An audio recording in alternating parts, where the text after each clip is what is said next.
damage that looks exactly like this. We have said this 100 times. We will say it 100 more times. If you are purchasing a Dodge 0.7 liter engine from us, you must replace your intake manifold in order for this warranty to be valid. So this is going to include 2.7, 3.7, 4.7, and 5.7 liter engines from us. And I am going to show you why.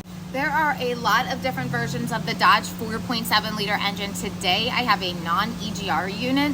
This is going to be found 99 to 2004 in your Jeep Grand Cherokees, Durangos, Dakotas, and some of your Dodge Ram 1500s. This is a non-EGR unit. So first thing to note about these units is that when Dodge was making the 0.7 engines, they used a powder coated material in their valve seats. Now remember, the cylinder heads here are made out of aluminum.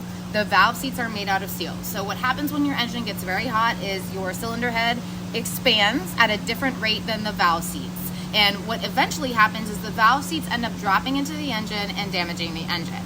Now, the other thing about these units is that the intake manifolds are made out of plastic. Slowly, that powder-coated material is sort of gonna start to chip away. At the same time, when your intake manifold heats up, it expands. And those little bits of metal are going to get lodged into that intake manifold. When you turn off your vehicle, the intake manifold is going to cool down and it's going to contract again. And those little bits of metal are going to be stuck in the intake.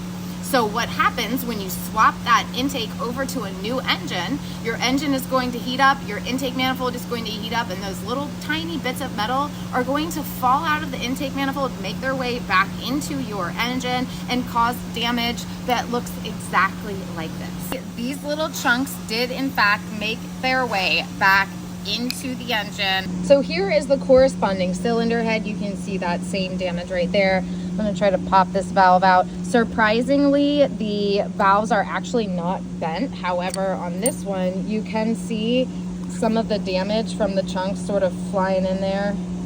Try to get it into focus here. See that right there? Those are marks from that metal debris flying back into the engine. I just want to make note of the condition of the rest of the piston and the connecting rod. It looks essentially brand new because it is, because this unit literally had 0 miles on it. This was an at install failure. We cannot stress the importance of this enough. If you want any type of durability or longevity out of your 0.7 Dodge unit, you must replace the intake manifold. Now, luckily in this situation, we're gonna be able to replace the head and the piston and the valves and be able to get it back to the customer. But if you want to avoid a total disaster, make sure you are swapping out those intakes.